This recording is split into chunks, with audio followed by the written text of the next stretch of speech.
But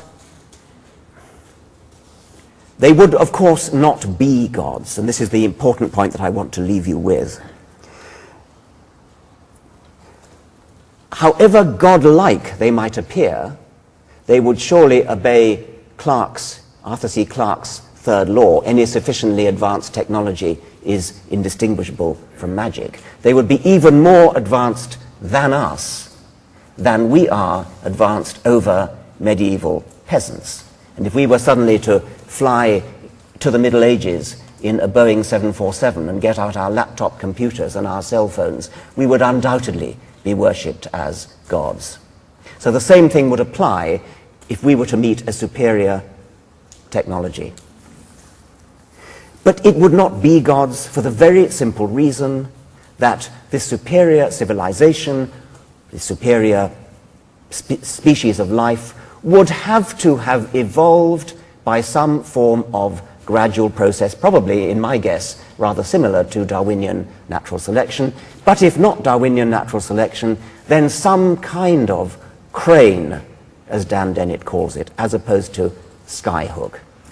You cannot suddenly conjure up out of thin air highly complex intelligence.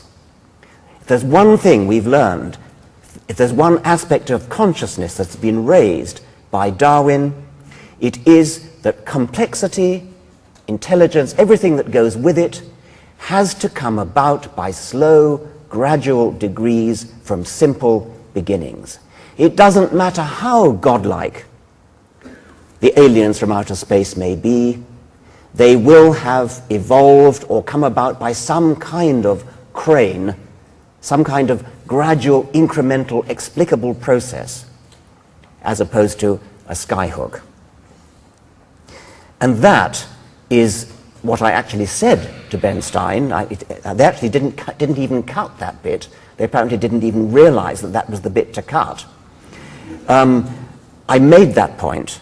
Once again, I was bending over backwards, and once again, it was a case of quote mining. The important point is that anything that could have the attributes of an intelligence, including God's, could not just happen. They would have to have come about by a gradual, incremental process.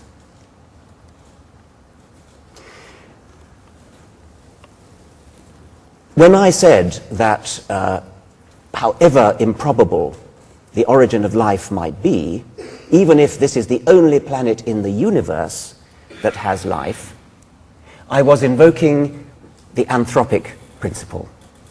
I was invoking the idea that because we are here, we are alive, we are thinking about it, then however improbable the origin of life was, however improbable the origin of intelligence was, it has to have happened at least once, because here we are thinking about it. That I find actually a rather satisfying account.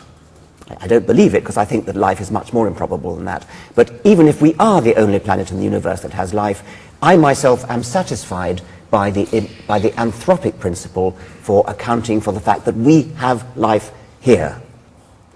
That's the planetary version of the anthropic principle. There is a cosmic version of the anthropic principle, which is, for some bizarre reason that I've never understood, often invoked by religious apologists who apparently don't understand that far from being a theistic argument, it is a profoundly atheistic argument. Some physicists have suggested that the universe, the laws of physics, the fundamental constants of physics, are fine-tuned in such a way as to bring us into existence. We have a message from outer space coming in.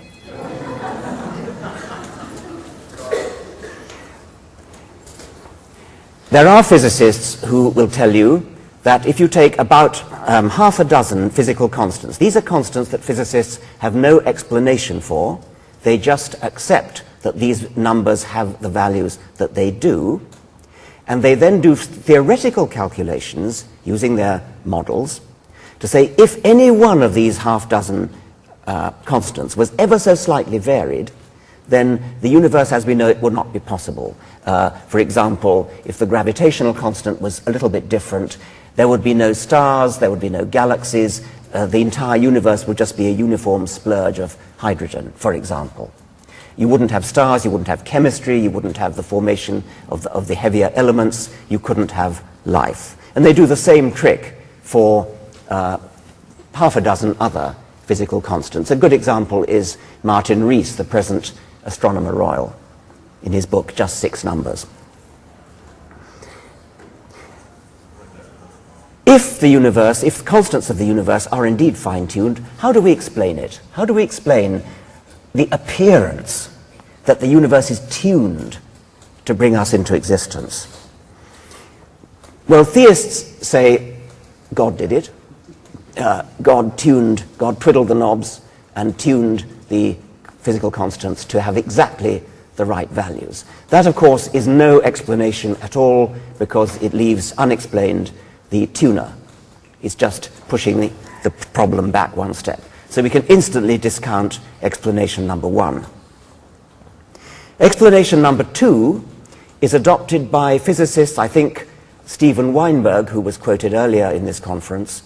Steven Weinberg, Nobel Prize-winning physicist from Texas, I think his view is that we don't yet understand enough physics, and when we do, when we have the longed-for theory of everything, the TOE, we will then realize that these knobs are not for tuning. There is no freedom. There are no degrees of freedom. There's only one way for a universe to be. But that might leave some people unsatisfied, because it still seems a bit uncanny that the only way for a universe to be is the way that eventually gave rise to us. The third explanation is, I think, the one that's probably favored by, oh no, there are four actually. Victor Stenger, who will be known to and greatly respected by many people here, denies that the universe is fine-tuned at all. And that's a serious point of view that we ought to not forget. But assuming that it is fine-tuned, the final idea, which I think probably most physicists at least have some time for, is the multiverse theory. This is the theory that arises out of the inflationary model of the universe, and it suggests that the universe that we know, the only universe of which we have any knowledge or any means of measuring, is a bubble in a foam of billions of bubbles, each one a separate universe. Is that me?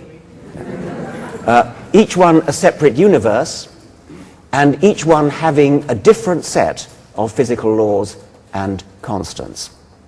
So there's a vast range of universes with different laws and constants.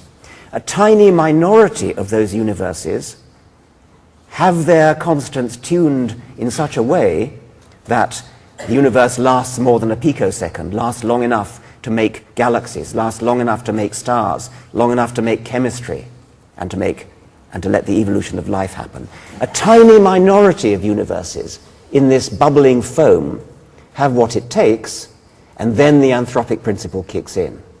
Of that foaming bubble of all those bubbles in the foam of the multiverse, we have to be living in one of the minority of universes that has what it takes to give rise to us, because we are here.